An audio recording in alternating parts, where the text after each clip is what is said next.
तो आपको क्या जानना है?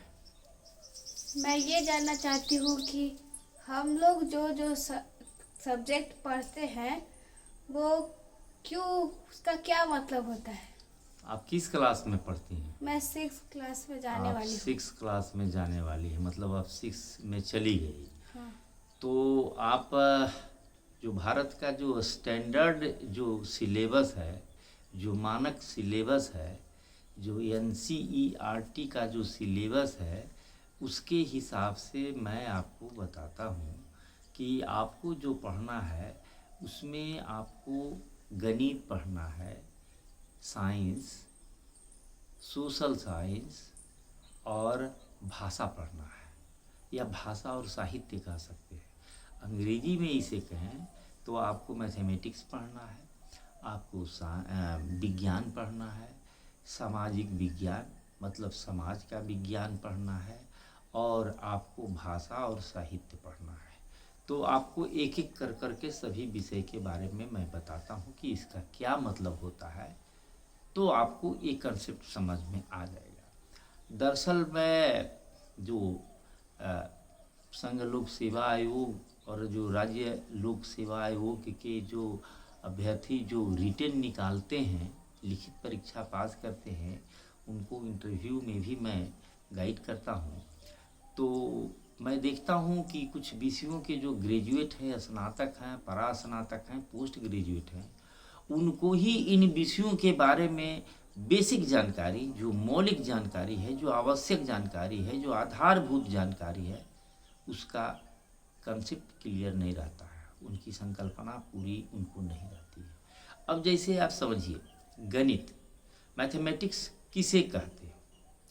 साधारणतः लोग जानते हैं, बनाते हैं, लेकिन यदि कोई आपसे छोटा बच्चा पूछ दे, या आपसे कोई गुरुजी ही पूछ दें कि मैथमेटिक्स से क्या मतलब होता है, आप क्या समझते हैं, तो आपको स्पष्ट समझ में आना चाहिए कि मैथमेटिक्स जो है ये साइंस का लैंग्वेज है, मतलब लैंग्वेज ऑफ साइंस है, विज्ञान का भाषा है, जो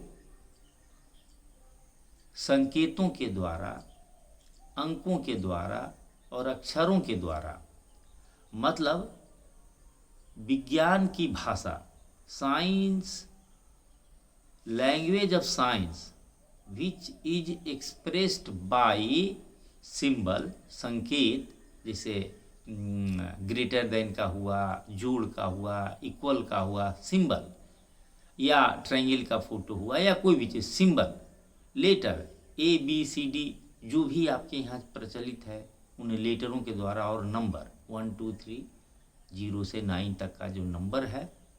अब नंबर लिखने का तरीका आपका अलग अलग हो सकता है, जैसे रोमन है, अंग्रेजी है, या पुराना जो भारतीय जो चला रहा है। तो इन तीनों के माध्यम से विज्ञान की भाषा को गणित कहते हैं। तो ये चीज़ आपको समझना है, गणित कहते हैं।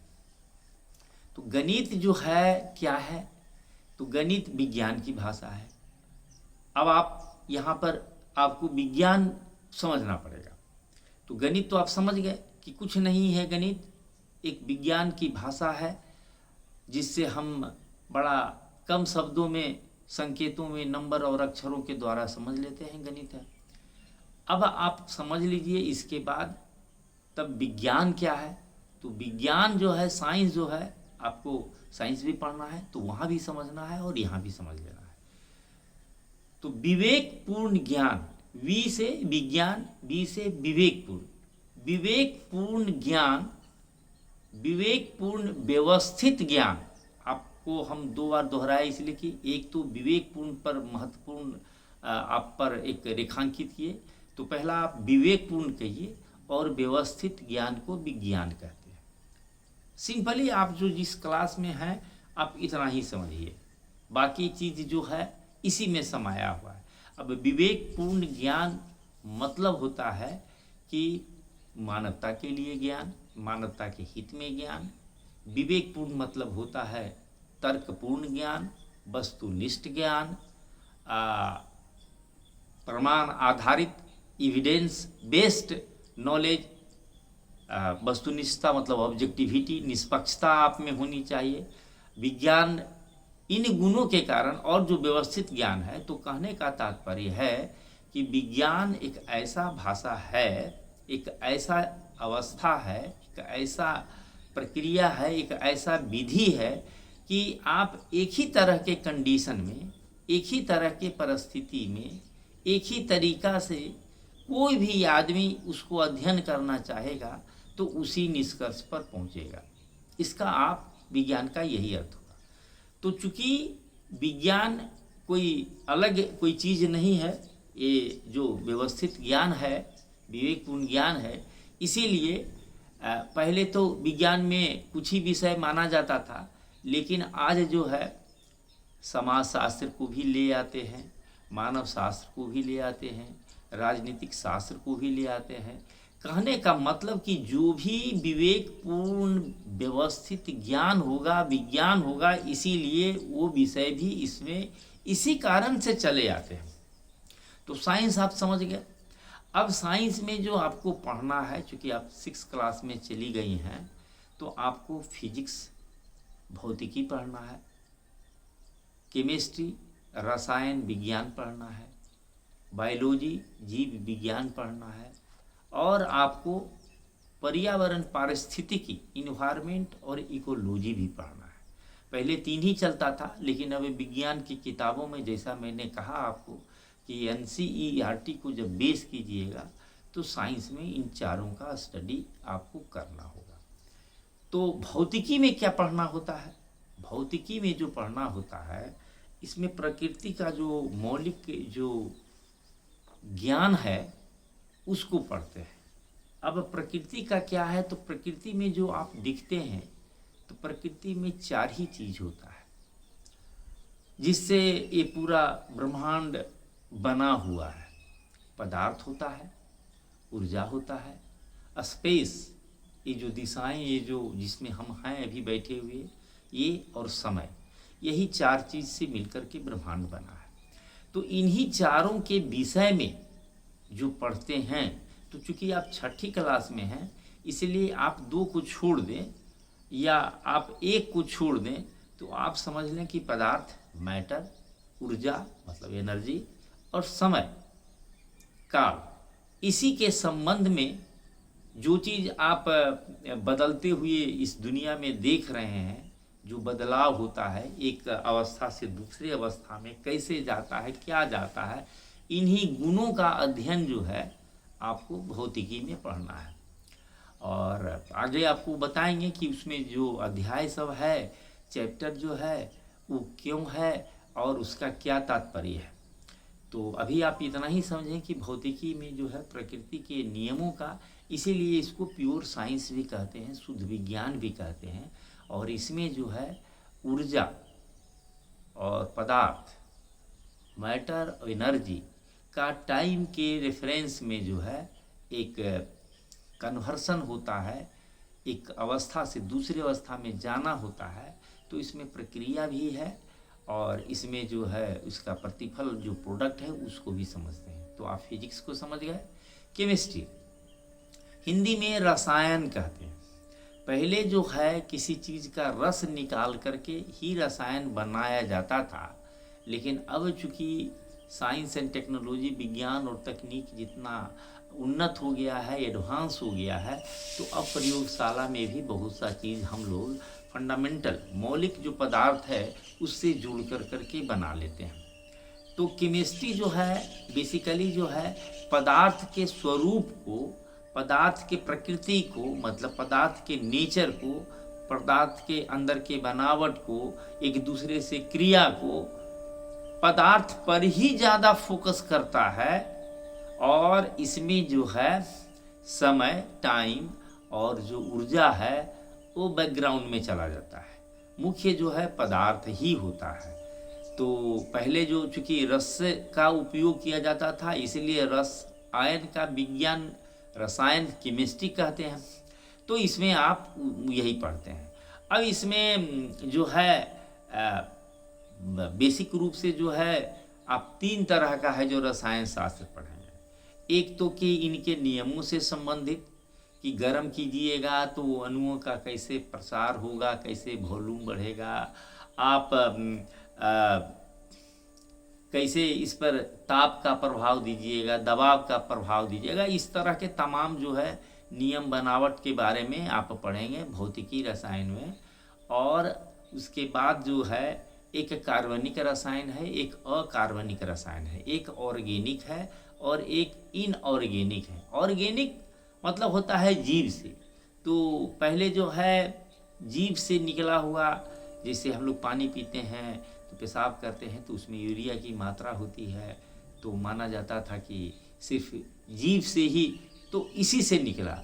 और जो इससे संबंधित नहीं है, जैसे आप ब्लीचिंग पाउडर है जो आप आसपास में देखते हैं, या कोई और भी चीज़ है, तो वो सब जो है इनऑर्गेनिक केमिस्ट्री में है। तो ये आप ऊपर पढ़ेंगे, इतना विस्तार से आपको जानने की ज़रूरत नहीं है।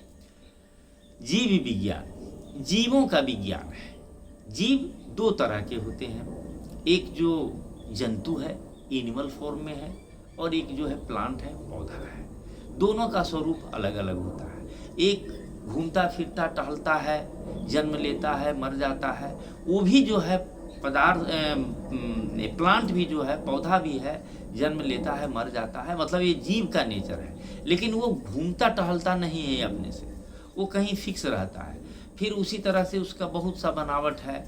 ये जो जीव जो खाना के लिए जो है पदार्थ, प्लांट जो पौधा जो बनाता है खाना, उसी पर आधारित रहता है, ये जीव का स्वभाव है। लेकिन प्लांट जो होता है वो खुद खाना बनाता है।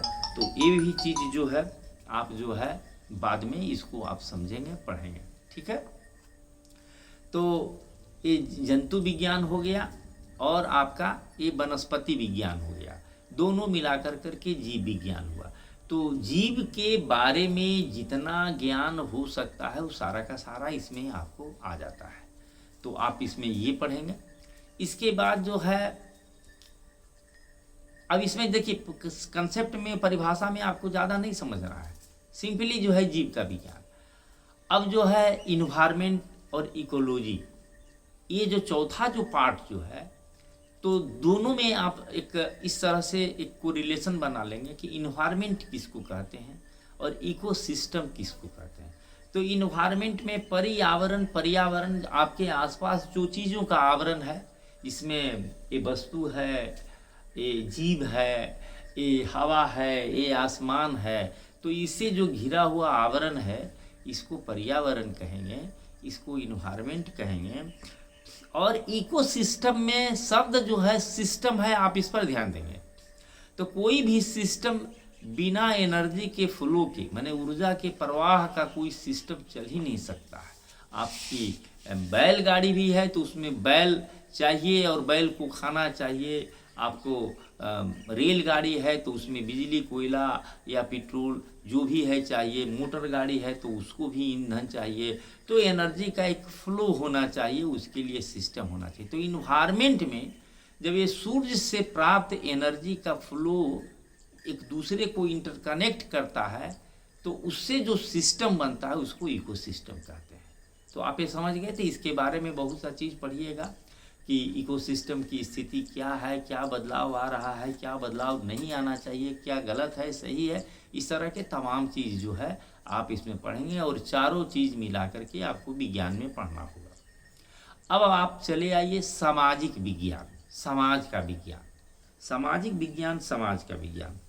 अब ये बड़ा अफसोस होता है कि मैं ग्रेजुएट और पोस्ट ग्रेजुएट स्टूडेंट जो समाजशास्त्र के विद्यार्थी होते हैं, जो सोशोलॉजी के स्टूडेंट होते हैं, उनसे जब मैं पूछता हूँ कि समाज किसे कहते हैं तो उनको कंसेप्ट क्लियर नहीं है, थोड़ा इधर उधर देखते हैं या कोई रटा रटाया किसी का डिफिनीशन दे देते हैं, डिफिनीशन बता देते हैं, लेकिन उनको जब एक दूसरे चीज़ से जब तुलना करते हैं, पूछते हैं, तो चूँकि याद किए हुए हैं, रटे हुए हैं, इसलिए वो फंस जाते हैं। जैसे एक व्यक्ति ने हमको बताया web of relationship according to Weber is society. हम समझ गए कि इनको रटा हुआ है, तो हमने पूछ दिया कि कम्युनिटी से सोसाइटी का क्या अंतर है, तो उनको नहीं समझ में आया। आप सरल शब्दों में समझिए समाज जो है संबंधों का जाल है। लोगों का भीड़ जो है समाज नहीं है।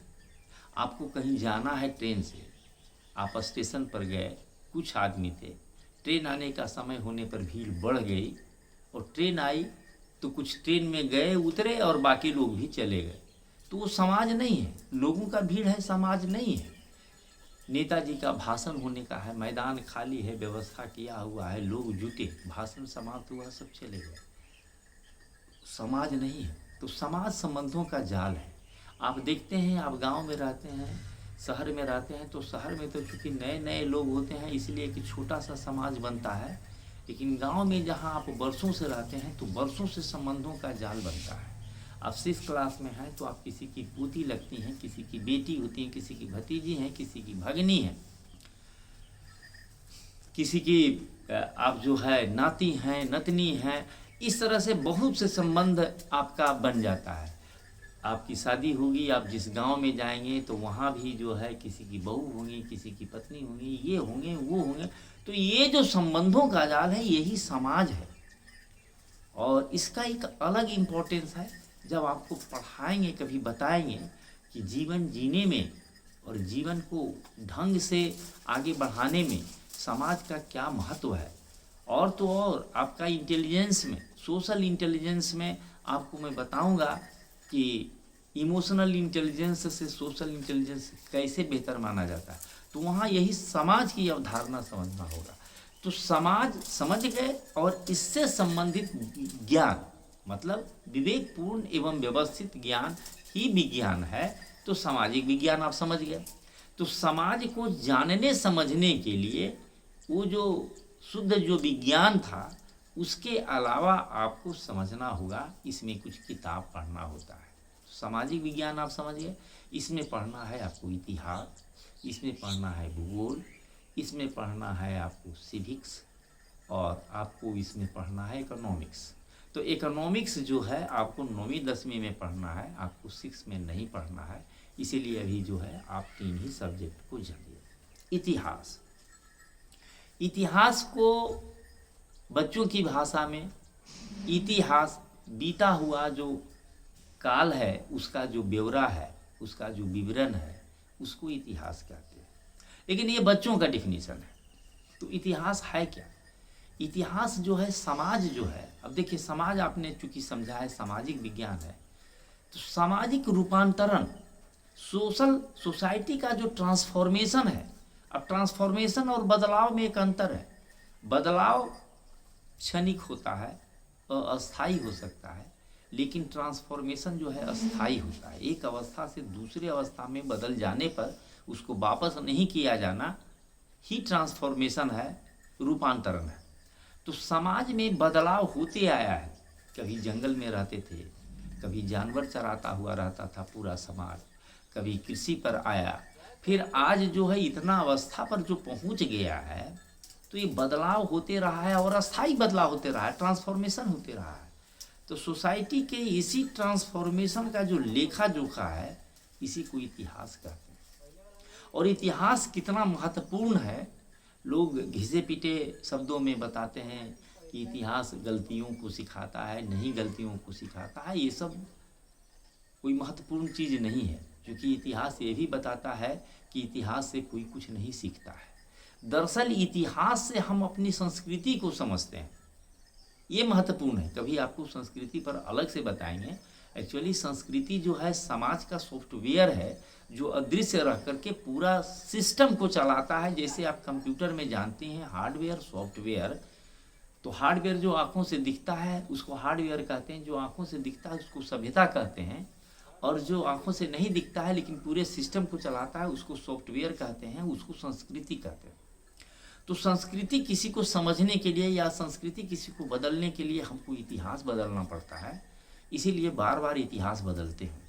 अब आपको लगता होगा कि क्या इतिहास बदल सकता है, तो यह एक विस्तार का विषय होगा। चूँकि मैं फिलोसफी ऑफ हिस्ट्री का मैंने 2 किताबें भी लिखी है, तो मैं आपको कभी बाद में बताऊंगा कि इतिहास क्या होता है, इतिहास क्यों बदलता है, कैसे बदलता है, कैसे बदलना चाहिए, इसका क्या महत्व है। इस पर चूँकि हमने 2 पुस्तकें लिखी है, इसलिए मैं उसको अलग से विस्तार से बताऊंगा। तो आप इतिहास को समझ गए। दूसरा है भूगोल। भूगोल जियोग्राफी, अंग्रेजी में जियोग्राफी का है। जियोग्राफी, जियो मतलब पृथ्वी और ग्राफी माने उसका अध्ययन। भूगोल एक शब्द सांकेतिक आ गया। तो भूगोल में जो है देखिए, किसी भी चीज़ का जो विकास होता है, किसी भी चीज़ का जो अध्ययन होता है, वो आदमी का होता है, आदमी के द्वारा होता है और आदमी के लिए होता है। विकास भी जो होता है वो आदमी का होना होता है, आदमी के द्वारा होता है और आदमी के द्वारा होता है। तीन चीज़ हमने कहा, का, द्वारा और के लिए। ठीक है, जैसे प्रजातंत्र का, लोकतंत्र का, डेमोक्रेसी का जो डिफिनीशन अब्राहम लिंकन का है एक छोटा सा, उसी तरह से विकास का भी समझे। तो भूगोल का भी जो पर्पस है वो इसी के लिए है। लेकिन आदमी जो है वो रहता है भौगोलिक क्षेत्र पर। तो भौगोलिक मतलब किसी क्षेत्र का, समझ रहा है ना, आदमी के संदर्भ में, माने आदमी के विकास के संदर्भ में जो अध्ययन होता है उसको भूगोल कहते हैं। अब भूगोल में क्या क्या पढ़ते हैं, तो भूगोल में जो है, अब जब आस पास में आप देखेंगे तो इसमें भी जो है एक जमीन का जो मंडल है, इसको अंग्रेजी में लिथोस्फीयर कहते हैं। ये चट्टान, लिथो मतलब चट्टान होता है। तो एक्चुअली ज्योग्राफी में, जियोलॉजी में ये जो मिट्टी है, ये जो बालू है, सब चट्टान के श्रेणी में आता है। तो इसका जो स्टडी करते हैं, जिस पर ये महादेश हैं, ये महासागर है, तो जिस पर ये टिका हुआ है इसको लिथोस्फीयर कहते हैं। ये हवा का जो वायुमंडल जो है इसको एटमॉस्फेयर कहते हैं। स्फीयर मतलब गोला, ये पूरा गोल है पृथ्वी, तो इसका एक लेयर। और जो पानी है उसको हाइड्रोस्फीयर कहते हैं। तो तीन आपका हो गया। और जो इन सबों से जो मिला, फिर जो है आपको इकोसिस्टम को भी आप उसमें ले आ सकते हैं। तो ज्योग्राफी में आपको यही सब पढ़ना है। अब ज्योग्राफी जब डिटेल में जब पढ़ाएंगे आपके क्लासरूम में, तो उस समय आपको मैं बताऊंगा कि ज्योग्राफी और क्या है। सिविक्स, नागरिक शास्त्र, नागरिक विज्ञान, तो नागरिकों का, तो हम और आप देखिए, इस सारा चीज को व्यवस्थित करने का, ये आप जब समाज शास्त्र में जब कभी पढ़ेंगे तो संस्था क्या होता है, इंस्टीट्यूट नहीं, इंस्टीट्यूशन क्या होता है। इंस्टीट्यूट तो जो आपका स्कूल कॉलेज है वो इंस्टीट्यूट है, संस्थान है। लेकिन संस्था जो है, जैसे परिवार है एक संस्था है, विवाह एक संस्था है, एक अलग परिभाषा में आप पढ़ेंगे, आगे जाएंगे, इसलिए भी विस्तार में नहीं जा रहा हूँ, क्योंकि आप 6 में अभी शुरू कर रहे हैं। तो आप जो ये जो राज्य जो पूरे लोगों का जो व्यवस्था करता है, तो इसमें जो लोग होते हैं, लोग भी हैं, जहाँ राजा है वहाँ के लोग प्रजा कहलाते हैं। भारत में कोई राजा नहीं है, इसीलिए यहाँ जो है लोग जो है किसी की प्रजा नहीं है, इसीलिए भारत में प्रजातंत्र नहीं है। संविधान में भी जो शब्द है वो लोकतंत्र है। खैर इसको मैं अलग से बताऊंगा।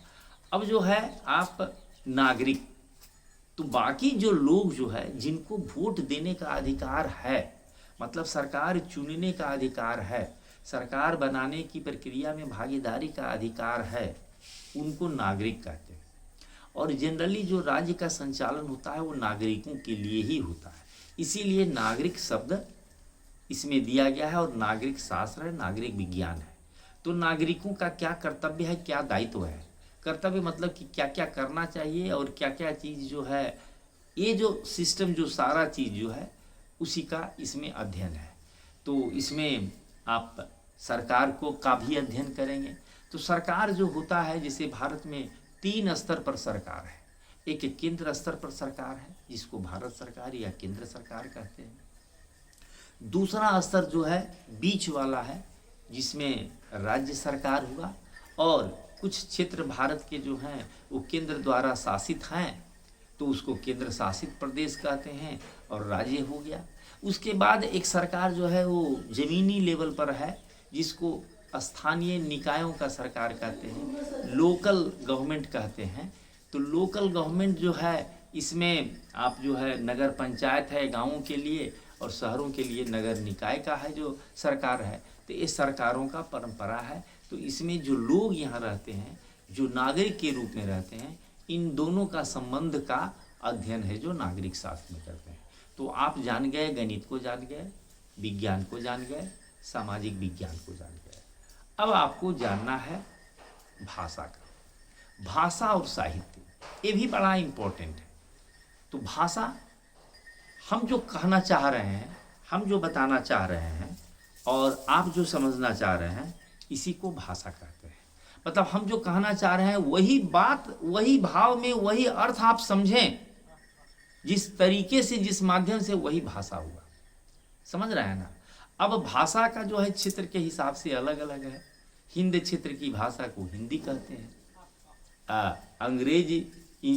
अंग्रेजों का जो क्षेत्र है उसको इंग्लिश कहते हैं। तो भाषा आप समझ गए। लेकिन ये जो भाषा का जो हम जो बात बोलना चाहते हैं वही आप समझिए, तो जिस माध्यम से जाएगा वही मतलब हो, तो उसके लिए उसमें ग्रामर भी होगा, ताकि वही शब्दों का उसी ढंग से प्रयोग करें कि आप वही निष्कर्ष निकालें जो हम समझाना चाहते हैं। तो आप भाषा समझ गए। अब एक साहित्य भी शब्द इसी में जुड़ा हुआ है, जिसको कहा जाता है कि समाज का दर्पण है। तो जो समाज, जो आप पहले भी पढ़े समाज क्या है, तो उसके गतिविधियों के बारे में समझ रहे हैं ना। इस भाषा के द्वारा जो अभिव्यक्ति है वो लिखित हो सकता है, मौखिक हो सकता है। समझ रहे हैं, लिखित हो सकता है, मौखिक हो सकता है। आज के डिजिटल वर्ल्ड में वीडियो भी हो सकता है, ऑडियो भी हो सकता है। जिस रूप में समाज का आप वर्णन कर दिए वो आपका साहित्य हो गया। तो आज इतना ही समझिए। लेकिन एक चीज़ इसमें सिर्फ है कि हिंदी जो है ये हिंदी क्षेत्र की है। अंग्रेजी जो है ये ब्रिटेन में 4 प्रोविंस है, 4 इलाके हैं। एक का नाम इंग्लैंड है, एक का नाम नॉर्थ आयरलैंड है, एक का नाम प्रिंस ऑफ वेल्स है और एक का नाम जो है स्कॉटलैंड है। तो वहाँ स्कॉटिश भाषा भी है। तो इंग्लैंड की भाषा, अब इंग्लैंड की भाषा ही ग्रेट ब्रिटेन की भाषा है, जो इंग्लिश कहलाती है। चूँकि इंग्लिश की भाषा है, अंग्रेजों की भाषा, इसलिए इंग्लिश की भाषा हुई। तो चूँकि ये इंटरनेशनल भाषा है, इसलिए भी इसको हम पढ़ते हैं। और हिंदी जो है हमारी राजभाषा है। अब राजभाषा हमने कहा, यहाँ ध्यान रखना, ये राष्ट्रभाषा नहीं है। किसी भी ऑथेंटिक किताब में, मतलब संविधान में भी राष्ट्रभाषा शब्द का इस्तेमाल नहीं है। आपको लिखा हुआ बाहर मिल जाएगा, लेकिन संविधान के अनुसार भी राजभाषा है। और राजभाषा कई है, उसमें हिंदी भी है, राष्ट्रभाषा नहीं है। तो आप हिंदी को जान गए। अंग्रेजी जो है ये भी ग्लोबल वर्ल्ड की भाषा है। सारा एडवांस सोसाइटी इसको जानता पड़ता है, इसलिए भी ये महत्वपूर्ण है। और इसके अलावा जो एक भाषा और रखना है, बिहार में जनरली संस्कृत को रखते हैं, क्योंकि एक भारत की पुरातन विरासत मानी जाती है, इसलिए इसको रखते हैं। तो इतना ही आपको इसमें अध्ययन करना है।